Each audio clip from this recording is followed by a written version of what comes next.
So I take a little egg and I crack it in the bowl. And I take a little egg and I crack it in the bowl. 네, 질문들이 들어오셨는데요. 레귤레어의 학교 지원할 계획인데 팹사랑 CSS 파일 마감일이 학교마다 틀리네요. 네, 학교마다 다릅니다. 팹사는 모든 학교들이 다 원하지만 그것을 언제까지 해야 되는지에 대해서는 학교마다 다 다른 것을 하고 있습니다. 왜 학교마다 다 다르냐? 네, 학교마다 다르기 때문에 다른 겁니다. 그래서 구태여 팹사 마감일이 언제요? 팹사 마감일은 1학년 마칠 때까지 팹사가 할 수 있습니다. CSS 마감일은 언제냐? 그 다음에 10월 달까지도 가능합니다. 하지만 학교에서 그것을 받아서 언제까지 받아서 프로세스하고 싶다라는 것이 학교마다 다르기 때문에 학교마다의 것을 자기가 어플라이하는 학교에 맞춰서 하시는 것이 좋습니다. 가장 쉬운 룰, as soon as possible 이 룰입니다. 그렇게 생각하시면 굉장히 쉬울 것 같습니다. 자, 또 다른 질문이 있네요. 팹사 신청 늦게 하면 할수록 장학금이 적게 나온다거나 안 나온다고 하는데 사실인가요? 네, 사실입니다. 학교에서 모든 자신의 파이낸셜 에이드 신청서를 받아서 그거를 다 정리를 해서 어떻게 줄 것인가를 정리를 합니다. 일단 줄 뒤에 서게 됩니다.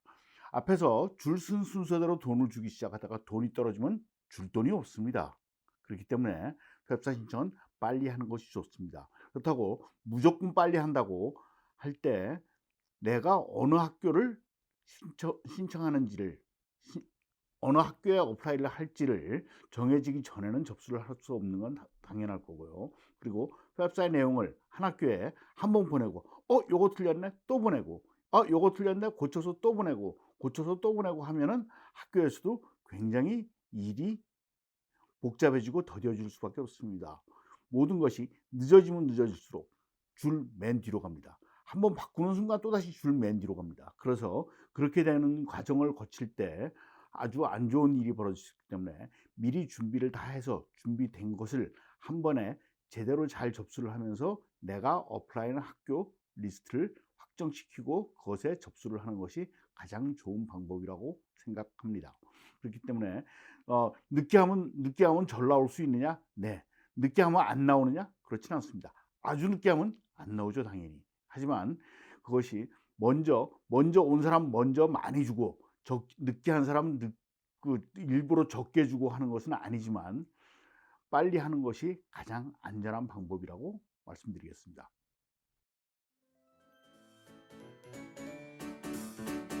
또한 많은 분들이 궁금해하시는 질문이 있습니다.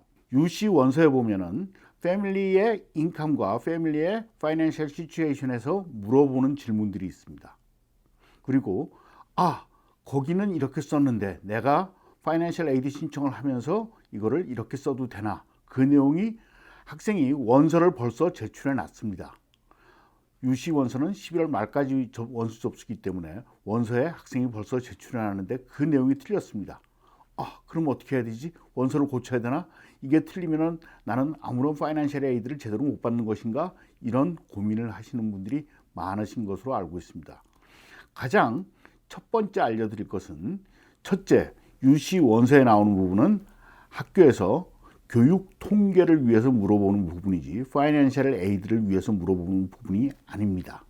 그렇기 때문에 모든 파이낸셜 에이드는 제대로 접수된 파이낸셜 에이드 애플리케이션, 즉 팹사와 그 외에 학교에서 부가적으로 필요한 여러 가지 베리피케이션 폼, 디펜던트 베리피케이션 폼, 다음에 텍스트 TRT 등등 여러 가지 추가 접수 사항들이 있는데 그러한 파이낸셜 에이드 오피스에 접수된 내용에 근거해서 되는 것이지 결코 학생의 원서에 적은 내용에 따라서만 되는 것은 아닙니다.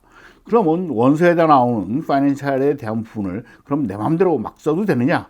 그렇지는 않죠. 정확하면 정확할수록 좋습니다. 미리 학생과 그런 부분에 대해서 학생이 물어본다면 그러한 것들을 가능한 한 정확히 알려주실 준비는 해야 되겠지만 거기다 잘못 썼는데 그러면 파이낸셜 에이드 신청서에도 그걸 또 그것처럼 틀리게 써야 되나? 라는 것은 결코 아닙니다. 그것은 바로 잡을 수는 있지만 처음부터 맞으면 맞을수록 좋다.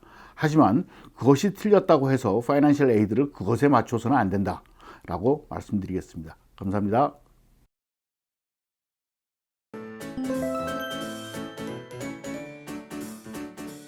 또 다른 질문을 받은 게 있습니다. 나의 인컴이 약 15만 불 정도 되는데 그래서 내셔널 메릿을 받았다. 내셔널 메릿 컷오프를 통과했는데 과연 내가 FAFSA를 신청하지 않으면 아무것도 안 나오느냐? 네, 이렇게 말씀드리겠습니다. 내셔널 메릿은 FAFSA와 상관없이 이루어집니다. 하지만 FAFSA를 접수를 했다고 해서 손해볼 것은 하나도 없습니다. FAFSA는 그 이름 자체가 Free Application for Federal Student Aid입니다. 거기서 나오는 free의 뜻이 뭐죠? free는 공짜란 얘기입니다. free가 형용사인데 무엇을 꾸미죠? free application입니다. free application for federal student aid입니다. 그렇기 때문에 그것을 접수하는 것 자체가 공짜입니다. 접수하는 것이 그렇게 힘이 들고 뭐 무지막지하게 힘이 드는 일이냐? 그렇지도 않습니다. 그런데 왜 접수를 안 하죠? 그리고 접수를 했을 때 그 내셔널 메릿에서 나오는 것 말고도 다른 것이 나올 수 있는 게 있습니다. 그리고 질문하시는 분께서 이렇게 말씀하십니다. 인컴이 15만 불 정도 되는데요. 네, 15만 불을 벌어서 예를 들어서 15만 불을 벌어서 4인 가족이 살고 있다고 예측을 해봅시다. 한 학생이 대학을 갑니다. 근데 그 학생이 마침 콜롬비아를 가게 됐습니다. 콜롬비아 1년 학비 8만 불입니다. 자, 15만 불을 벌어서 4인 가족이 살다가 한 학생이 대학을 간다고 애프터 텍스로 8만 불을 내고 나머지 3인 가족이 생활할 수 있다고 생각하는 바보 같은 학교는 전혀 없습니다. 특히 콜롬비아에서 전혀 그렇게 생각하지 않습니다. 그렇기 때문에 15만 불을 번다고 해서 나는 아무것도 도움을 받을 수 없는 사람이구나 라고 생각할 필요가 전혀 없다는 얘기입니다. 또한 그럼 UC에서는 안 되겠네요. No. UC에서 연봉 17만 불 이하, 인컴 17만 불 이하까지는 미드 클래스라고 하는 것이 따로 있습니다. 그래서 내셔널 메릿과 여러 가지 것들 그리고 UC 자체 메릿 베이스 등을 다 고려해서 그러한 것에 해당될 때 다른 니드 베이스도 나올 수 있으므로 접수를 해서 손해 볼 수 있는 것은 하나도 없는데 왜 구태여 이것을 접수해야 되나요? 말아야 되나요?가 중요한 질문이 되는지를 저는 잘 모르겠습니다. 답변이 되었기를 바라겠습니다. 감사합니다.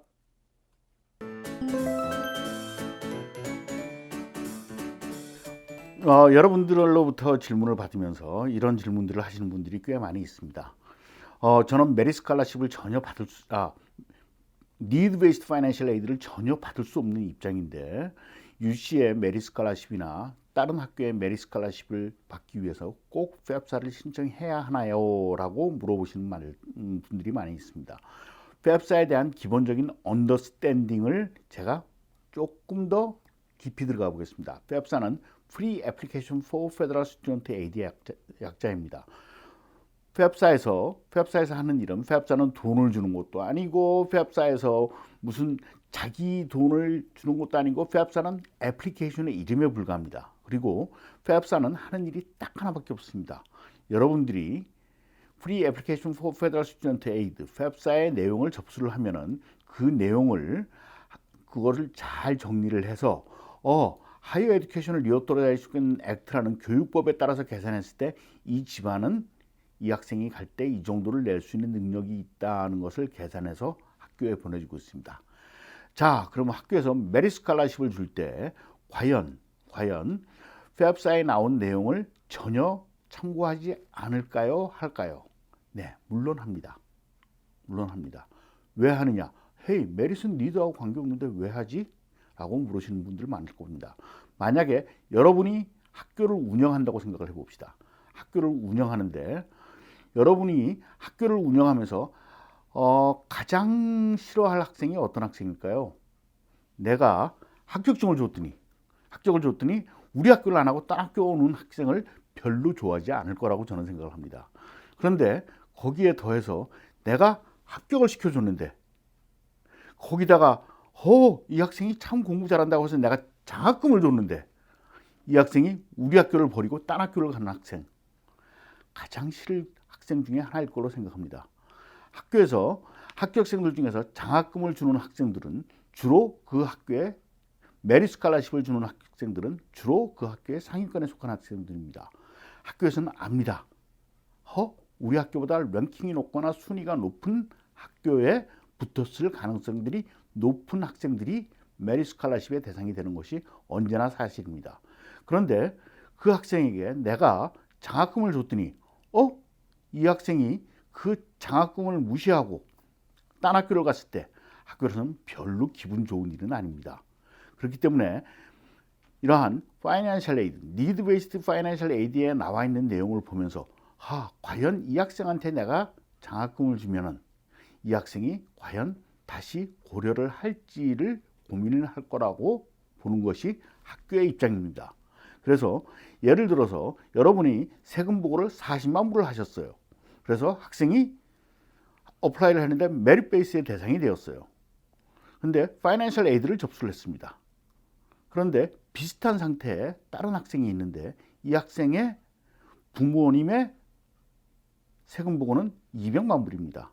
학교에서는 200만 불짜리 학생보다는 세금 보고 40만 불짜리 학생한테 3만 불 장학금을 주면 이 학생이 우리 학교를 선택할 가능성이 훨씬 높아진다고 생각을 합니다.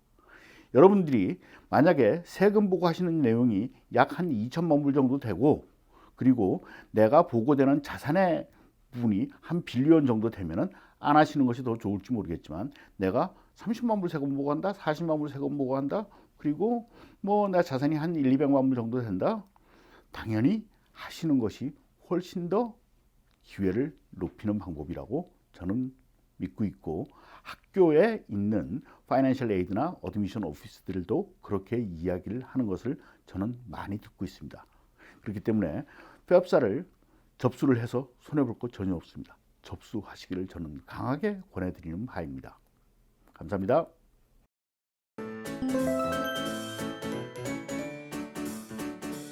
오늘은 메릿 스칼라십에 대해서 말씀드리겠습니다.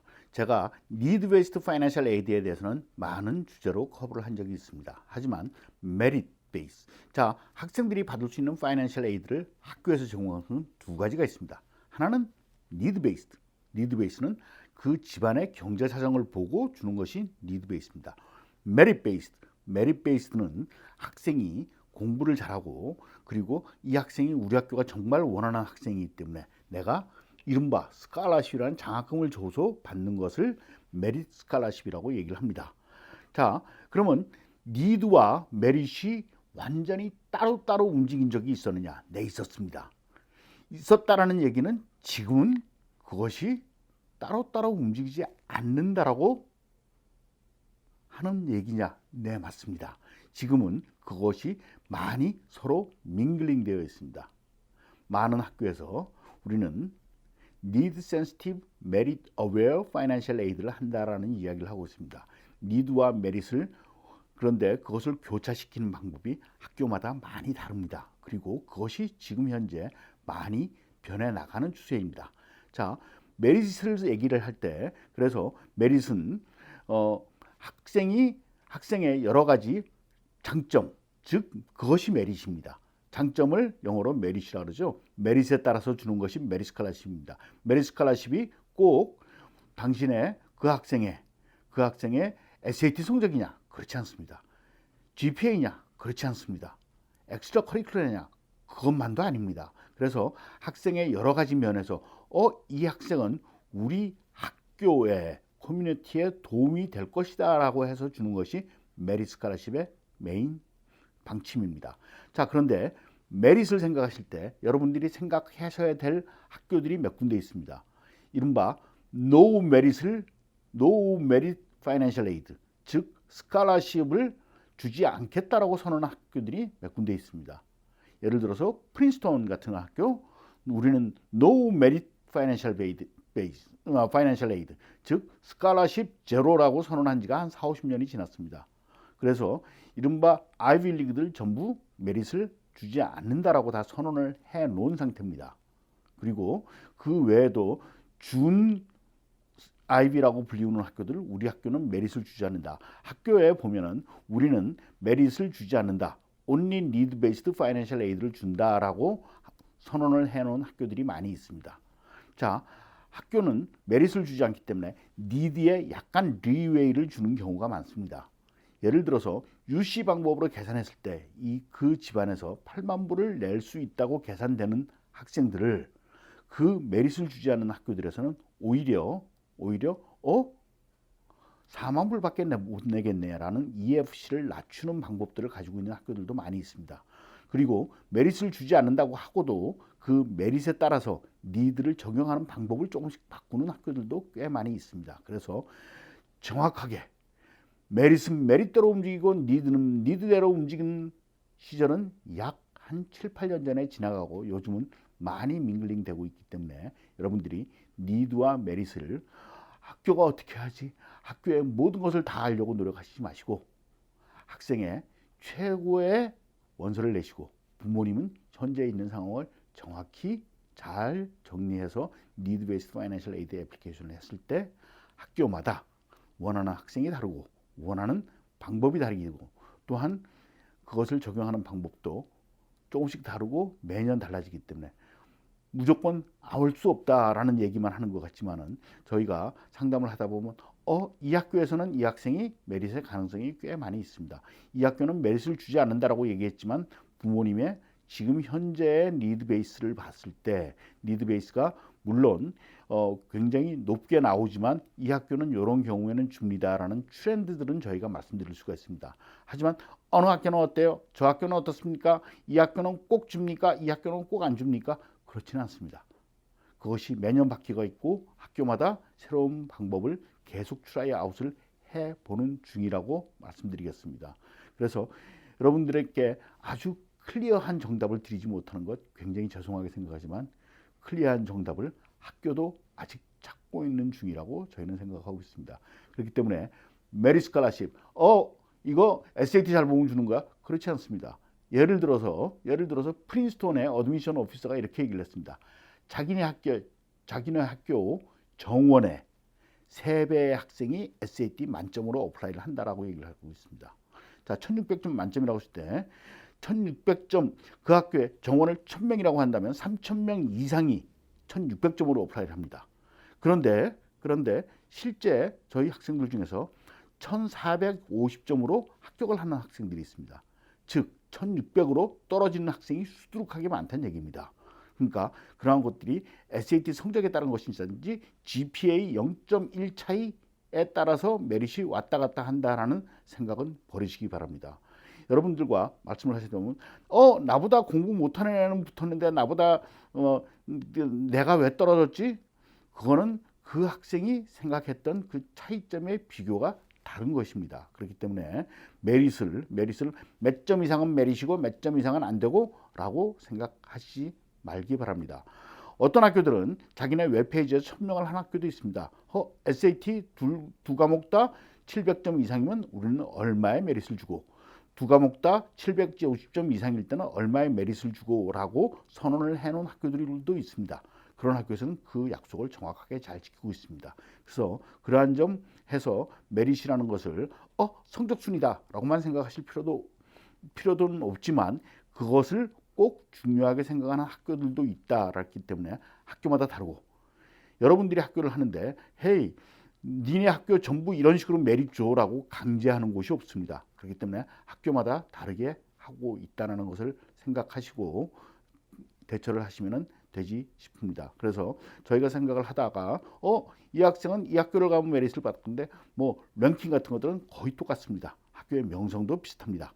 그리고 이 학생은 이 학생의 컬러 정도면은 이 학교에서 굉장히 좋아할 스타일인데 이 학교에서 일부러 메릿을 줄 것 같은데 이 학생은 이쪽 학교에서는 성적도 좋고 다 좋지만 이 학교의 흐름도랑 잘 안 맞기 때문에 메릿 받기는 힘들겠는데 라는 이야기들이 조금씩 해드릴 수 있는 부분이 그러한 경험의 축적에서 나오는 것이라고 생각합니다.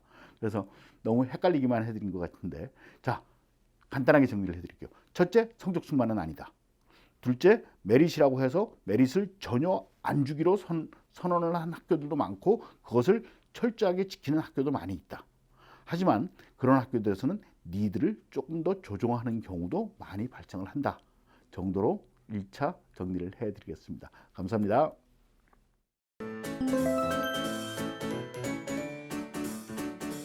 네, 저는 부모님들과 상담을 굉장히 많이 합니다. 부모님들이 물어보시는 것 중에 이런 질문들이 있습니다. 원서 낼 때 학교당 돈이 얼마나 드나요? 그리고 팹사 접수할 때 돈이 얼마나 드나요? 파이낸셜 에이드 신청하는데 왜 돈이 들지요? 라고까지 물어보시는 분들도 저는 만난 적이 있습니다. 그래서 자, 원서를 접수할 때 돈이 드느냐? 네, 돈이 듭니다. 원서를 접수를 할 때 첫째, 지금 UC 같은 경우 학교마다 약 70불 정도 드는 것이 사실입니다. 하지만 그것이 어플리케이션 피가 웨이브 되는 경우도 있습니다. 그것은 학교에서 스튜던트 카운슬이 웨이브 코드를 따로 줍니다. 그래서 그럴 경우 내 학교까지, UC의 원서 내 학교까지 웨이브 되는 경우도 있습니다. 그래서 하지만 대부분의 경우 그러한 특별한 웨이브 된다라는 노티스를 받지 못한 경우, 자, 부모님들이 학생들이 학교에 원서에 돈이 든다 그러면은 이렇게 생각하시면 됩니다. 학생한테 헤이, 너 원서 냈니? 그러는데 네, 냈어요. 그러면 안 한 겁니다. 원서 안 내고 냈다고 그냥 엄마가 쪼지 마라 라고 거짓말하는 겁니다. 언제 원서를 낸 거죠? 엄마 크레딧 카드 줘. 그러면은 원서 냈다고 생각하시면 대충 맞습니다. 그래서 원서가 특별하게 꼭 만약에 돈을 안 내도 되는 코드를 받아서 했다 그러면 면제가 되고, 그리고 그것이 서브밋이 된 페이지가 프린트 되어 있는 것을 꼭 보관하셔야 됩니다. 크레딧 카드로 차지가 되면 오히려 헤이, 내 돈이 나갔네. 그러니 그날 접수가 됐는데 왜 그날 접수가 안 됐다고 얘기하지? 라고 나중에 따질 수가 있습니다. 그것이 증거가 됩니다. 하지만 돈을 내지 않았을 때는 그 증거가 없기 때문에 꼭 프린트를 해 놓으셔야 되는 것이 현실입니다. 그래서 원서 낼 때 돈이 드느냐? 네. 웨이브를 받는 경우도 있느냐? 네. 그것이 어떻게 정해지느냐? 매년 바뀌고 학교에 스튜던트 카운슬이 할 수 있는 일입니다. 자, 그러면 팹사를 접수시킬 때 돈이 들어가느냐? 팹사의 이름이 뭐죠? Free Application for Federal Student Aid의 약자입니다. Free는 형용사로서 application이라는 명사를 꾸며주고 있습니다. 그래서 Free Application입니다. 접수비가 공짜입니다. 많은 분들이 팹사에 대한 언더스탠딩이 잘못돼서 Free Application for Federal Student Aid인데 중간 거 다 빼고 Free Aid라고 신청하시는 분이 생각하시는 분들이 꽤 많이 있습니다. Free가 결코 Aid를 꾸미는 거 아닙니다. Free는 애플리케이션을 꾸미는 겁니다. 그렇기 때문에 팹사는 공짜입니다. 팹사는 원래 공짜입니다. 처음 만들어질 때부터 이름 자체가 Free Application입니다. 그렇기 때문에 Free Aid가 아니고 Free Application이므로 접수는 무조건 공짜입니다. 자, 그런데 많은 학교에서 CSS Financial Aid Profile이라는 걸 요청한다 그랬죠. 팹사에 나오는 100가지의 질문으로는 난 다 그 집의 경제사정을 알 수가 없다. 그렇기 때문에 CSS 칼리지 보드에다 의뢰를 해서 Financial Aid Profile이라는 걸 받고 있습니다. 팹사에 100여 가지의 질문이 나오고 지금 현재 프로파일에 약 360여 가지의 질문이 나오고 학교마다 추가로 별도의 섹션 Q에서 자기 나름대로의 퀘션을 35개씩 따로 물어보고 있습니다. 그런 것을 통해서 알고자 하는 학교들이 하고 있습니다. 이것을 신청해 주는 CSS 칼리지 보드 뭐 하는 데죠? 네, SAT 관리하는 겁니다. SAT 볼 때 시험 내죠? 돈 내죠? 그렇기 때문에 SAT는 for profit입니다. 그런데 SAT 시험 보는 것도 웨이브 받는 경우 있죠? 누가 하죠? 학교의 스튜던트 카운슬이 해주는 겁니다. 그런 것처럼 프로파일을 접수를 할 때도 누구나 돈을 냅니다. 첫째, 접수할 때 9불, 학교마다 16불. 한 학교만 하면은 9불 플러스 16불 플러스요? 얼마죠? 25불을 내게 됩니다. 그러면 두 학교를 하게 되면 접수비 9불과 학교당 16불, 32불이 더해져서 41불을 내게 되는 겁니다. 근데 이것도 웨이브를 받는 방법이 있느냐? 네, 있습니다. 학생들 SAT 시험을 프리로 볼 수 있는 웨이브를 받은 것이 CSS 칼리지 보드에 접수가 되어 있으면 그 아이디로 접속을 했을 때 CSS 프로파일도 프리로 가게 됩니다. 그래서 P웨이브의 구조는 제가 CSS 프로파일을 처리를 해보면은 지금 점점 확대가 되고 있지만 이것이 SAT의 시험에서의 P와 연동되는 것이지 그 집안의 소득만으로 이루어지지 않는 것이 올해부터 나타나오는 트렌드인데 그것이 앞으로도 영원히 그럴 것이냐? 그렇다고 생각하지 않습니다. 그렇기 때문에 그러한 것들은 학생들이 학교에서 프리 런치나 리듀스드 프라이스 런치 받는 경우에는 된다. 뭐 3년 전에 맞았습니다. 작년에 안 맞았습니다. 올해 안 맞습니다. 그렇기 때문에 그러한 피 웨이브 같은 것들에 어떤 철저한 원칙이 있어. 그게 법대로 되느냐? 법에는 그런 법이 없습니다. 그 회사입니다. 프로파일 회사입니다. CSS 칼리지 보드 개인 회사입니다. 그 개인 회사의 팔러시의 체인지지 법의 체인지도 아니고 시행령의 체인지도 아닙니다. 그렇기 때문에 그런 것을 이렇게 돼야 되는데 큰애 때는 이렇게 됐는데 작은 애 때는 왜 안 되지? 그런 질문은 좀 맞지만은 않다고 생각을 합니다. 그렇기 때문에 원서를 내는데 돈이 드느냐? 네, 돈이 듭니다. 그리고 인터뷰를 하면 인터뷰하러 가야 되는 거? 네, 물론 돈 듭니다. 그리고 여러분들이 해서 칼리지 보드에 접수를 할 때 돈을 내야 된다. 웹 신청을 할 수 있느냐? 웹 신청할 수 있습니다. 웹 신청해서 좀 늦어졌다? 그렇다고 해서 파이낸셜 에이드가 안 나오느냐? 그렇지는 않습니다. 근데 웹 신청해서 하다가 마감일을 넘겼다? 그럼 조금 문제가 될 수도 있습니다. 그래서 그런 것들은 미리 고려를 하시고요.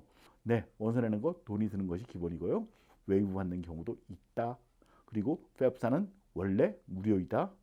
CSS 프로파일은 돈을 내는 것이 정상이지만 그것이 웨이브 되는 경우도 있다로 결론을 종합해 드리도록 하겠습니다. 감사합니다.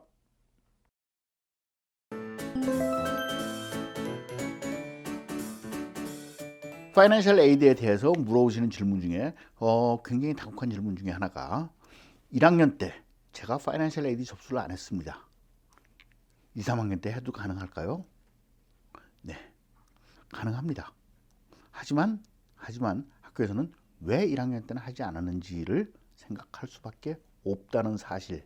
그래서 먼저 결론부터 말씀드렸습니다. 자, 1학년 때 접수를 안 하고 1학년 때 신청을 하지 않고 2, 3학년 때 신청을 하는 경우는 대충 이런 경우입니다. 내가 연봉이 50만 불이었는데 갑자기 우리 회사가 문을 닫았어. 그럼 신청을 해야 되겠죠. 그래서 신청을 해야 되는 경우에 그러한 사실들을 다 증명을 하면서 하면은 학교에서 아무 문제가 없습니다. 그런데 제가 만나봤을 때 1학년 때 신청 안 하고 2학년 때 하면 되나요? 라고 물어보시는데 대부분 학생이 고등학교 학생인 부모님들인 경우도 많이 만납니다. 즉 입학할 때 내가 파이낸셜 에이드 신청하면은 우리 애가 입학이 조금 힘들 것 같아서 파이낸셜 에이드 신청 안 한다고 하면은 입학이 더 잘 될 것 같으니까 처음에는 안 했다가 처음에는 안 와서 입학이 됐으니까 좋은데 이제 돈이 아까우니까 2학년 때는 신청을 하면 어떨까라고 물어보시는 분들도 있습니다. 물론 다 그렇다는 말씀은 아닙니다. 하지만 그렇게 물어보시는 분들도 있습니다. 저는 그거는 굉장히 문제가 많은 방법이라고 생각을 합니다. 학교에서는 과연 이분의 여러 가지 소득이나 이런 것들이 내가 도움을 줘야 될 것이냐 말아야 될 것이냐. 제가 말씀드렸죠. 파이낸셜 에이드는 학교에서 학생의 미래를 보고 투자를 하는 것이다라고. 하지만 마주 투자를 해야 되는 부모님의 신청 접수를 하는 의도를 내가 짐작하기 어렵다면 학교에서는 마주 투자하기 어려운 경우라고 보셔야 되겠습니다. 제 클라이언트 중에 그런 분이 계셨습니다. 그분 세금 보고에서 연봉 자신의 W2만 한 38만 불 정도 하시는 분이었어요. 1학년 때 접수를 하겠다고 왔습니다. 헤이, 우리 애가 메릿을 받을지도 모르는데 내가 니드 베이스를 신청해 놓는 것이 메릿을 받는데 도움이 된다고 보기 때문에 나는 접수를 하겠다라고 해서 제가 접수를 해드렸습니다. 학생이 이른바 One of Ivy League School에 합격을 했습니다. 그런데 그 학교는 원래 메릿을 절대 안 주는 학교입니다. 그래서 메릿을 전혀 받지 못했습니다. 그래서 fully 론도 받지 못하고 모두 다 돈을 내고 1학년을 다녔습니다. 학생이 2학년을 올라오는데 또 오셨어요. 연봉이 올랐어요. 40몇만 불로. 야, 올해도 신청해 달라는 거예요. 그래서 why? 그랬더니 it's safe net. It's safe net. It should be everybody should apply for the FAFSA. It's safe net. I want to do it. 그래서 he paid me. 그래서 저는 돈을 받고 서비스를 하니까 해서 또 또 접수를 해드렸습니다. 물론 2학년 때 하나도 받지 못했습니다. 그때가 약 10년 전인데 그때 그분이 이른바 굉장히 유명한 증권회사에 다니고 있었습니다. 여러분 말씀하시면 다 아실 증권회사입니다. 그 회사가 금융위기가 오면서 문을 닫았습니다. 그분 학교에 편지를 썼습니다. 우리 학생이 네 학교를 다니면서 돈을 다 내고 있는데, 유펜이었습니다. 다 내고 있는데 너 신문에서도 봤겠지만은 내가 중간에 우리 회사가 지금 문을 닫았다. 내가 잡을 구하고 있지만 그것을 다 맞춰주는 돈을 줄 수 있는 잡을 찾기가 굉장히 어려울 걸로 생각을 한다. 나는 어떻게 했으면 좋겠느냐. 그 학생 1학기 등록금 내놓은 상태였습니다. 학교에서 체크가 왔습니다. Hey, I know what happened. I have seen your application on the first year. 첫 해에 내가 연봉 얼마 받는다. 2년 차에 내가 작년에 연봉 얼마 받았다는 내용 다 들어가 있었습니다. 그리고 지금 현재 내가 이렇게 되어 있노라 라고 증명을 했을 때 학교에서 당연히 도와주고 싶은 마음이 생깁니다. 내가 너 작년에 세금 보고 많았으니까 올해 갑자기 줄었다고 해서 나 안 줄 거야 라고 해서 그 학생이 학교를 중간에 중단하게 되면은, 아니면은 그 학생이 다니긴 다니되 너무 힘들게 다니면 그 학교에 나중에 졸업하고 난 다음에 성공한 다음에 그 학생이 도네이션을 할 확률은 제로입니다. 학교는 학생의 미래를 보고 투자를 합니다. 집안이 힘들 때 내가 이 집안을 도와줌으로써 학생이 학교에 고마워하고 나중에 성공한 다음에 많은 도네이션을 받는 것이 학교의 목적입니다. 학교가 파이낸셜 에이드를 주는 이유는 딱 한 가지라 그랬습니다. 첫째, 돈이 모자라서 우리 학교를 오기 힘든 학생을 내가 돈을 도와주면 그 학생이 너무나 고마워하고 성공한 다음에 많은 도네이션을 하더라. 돈이 모자란 학생한테 10,000불 투자하면 나중에 100,000불 건지더라. 이런 경험을 가진 학교에서 이 학생이 이러한 경우에 속했으므로 우리가 이렇게 도와주는 것이 좋다라고 판단을 해서 도와주는 것이 학교의 입장입니다. 그렇기 때문에 1학년 때 안 했다고 해서 2학년 때 하면 안 되느냐? 그렇지는 않습니다.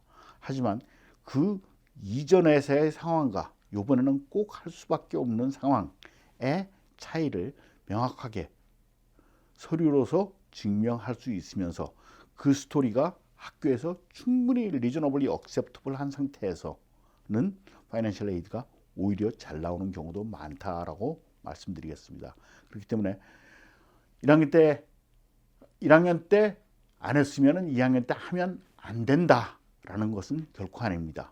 하지만 1학년 때는 안 해야 될 이유가 있어서 안 했고 2학년 때는 해야 될 이유가 있어서 했을 때는 그러한 것들이 충분히 백업 데이터로 설명이 되었을 때 학교에서 즐겁게 미래를 위한 투자를 한다라고 말씀드리도록 하겠습니다. 네, 대단히 감사합니다.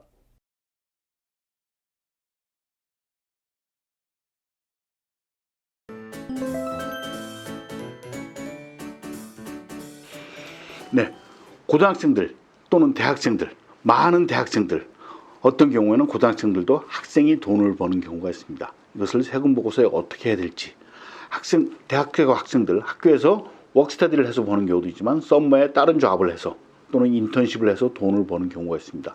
연말에 세금 보고를 받아서 세금에 대한 W2 또는 1099을 받아서 이것을 어떻게 세금 보고를 하는데 해야 될 것인가에 대한 부분, 많은 분들이 굉장히 헷갈려 하십니다.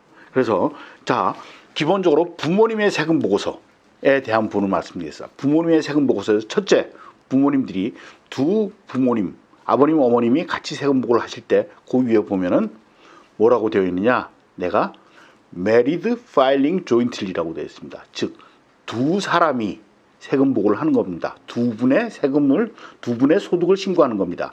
그런데 그 밑에 애들이 써 있습니다. 하지만 학생들은 디펜던트로서, 즉, 이 두 사람이 소득을 이만큼 가졌는데 내가 테이크해야 할 디펜던트가 있기 때문에 그것에 대해서 세금 혜택을 받기 위해서 들어가는 것이 자녀들입니다.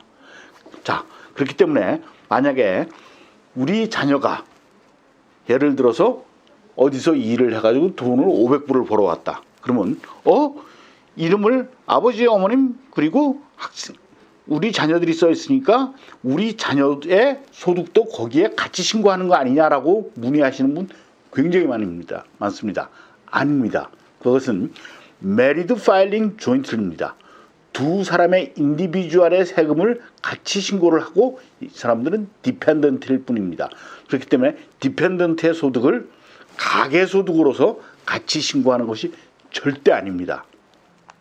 그래서 학생들의 W2를 부모님의 세금 보고서에 같이 얹어서 세금 보고하는 건 절대 아니다라는 점 가장 먼저 말씀드리고요. 자, 그리고 학생들이 받으면은 학생들이 자기 신고를 해야 됩니다. 그런데 소득이 있는 곳에 세금이 있고 세금에 대한 부분은 신고를 해야 된다는 것이 기본입니다. 하지만 W2의 소득과 1099 소득은 다르게 계산을 합니다. W2 소득을 받을 때는 보통 세금을 미리 띄고 받는 것이고 1099는 하청업자로 계산을 해서 내가 돈을 주고 세무신고를 따로 하는 것입니다. 근데 W2인 경우는 세금을 띄고 받은 것이기 때문에 일정 수준 이하는 세금 보고를 하지 않아도 된다라는 조항이 있습니다. 즉 예를 들어서 내가 100불을 벌었는데 거기서 세금을 4불을 띄었는데 그 4불을 다시 돌려받기 위해서 세무 신고를 하는 것이 더 돈이 많이 들 수도 있습니다. 그래서 올해 같은 경우 일정 경우 매년 그 숫자는 바뀌기 때문에 몇천 불 선이라고 말씀드리겠습니다. 그 선에서는 W2인 경우는 세금을 보고를 하지 않아도 된다라는 부분이 있고요. 1099을 받은 경우에는 아무리 작은 금액이라도 세무신고를 하셔야 됩니다. 왜? 세금을 띄지 않은 소득이기 때문에 신고를 꼭 하셔야 되는 것이 1099의 경우입니다. 자, 그러면은 부모님이 신고를 하시고 학생이 따로 신고를 하는데 그러면 학생이 또 세무신고를 하는데 얘를 나의 디펜던트로 넣을 수 있느냐? 네, 넣을 수 있습니다. 왜? 부모님이 2명이고 자녀분이 2명이라면 예를 들어서 이그젬션이 4명입니다. 학생이 할 때는 나 자신에 대한 이그젬션을 하지 않고 제로로 해야 됩니다. 학생들이 그냥 내 멋대로 세무신고를 하면서 여기서도 나를 이그젬션을 하고 부모님도 하면은 이 두 개가 IRS에서 나중에 문제가 될 수 있습니다. 그래서 그러한 부분들 세무신고 하시기 전에 세무사님과 잘 상의하셔서 여러 가지 복잡한 경우들 너무나 나중에 1, 2년 후에 그것 때문에 힘들어 하시는 분들 제가 많이 본 적이 있습니다. 그래서 부모님 기본적인 개념은 부모님이 세금 신고를 하실 때는 학생들 또는 자녀들은 나의 디펜던트이고 소득은 이 부모의 개인의 세금을 합쳐서 두 분이 같이 세금 보고하시는 건데 디펜던트의 리스팅만 되는 것이다. 그리고 학생은 돈을 벌었으면 따로 세무신고를 해야 되는데 텍스 이그젬트는 부모님에게서 받았으면 학생은 텍스 이그젬트를 받지 않는다라는 것으로 세법도 매년 바뀌고 있고 이그젬트를 계산하는 방법도 매년 바뀌고 있기 때문에 그 부분에 대한 부분은 세무사님과 잘 상의를 하셔서 자녀의 소득을 내 거에 얹지는 않는다. W2를 받은 경우에는 일정 수준 이하는 소득을 세무신고를 하지 않아도 된다.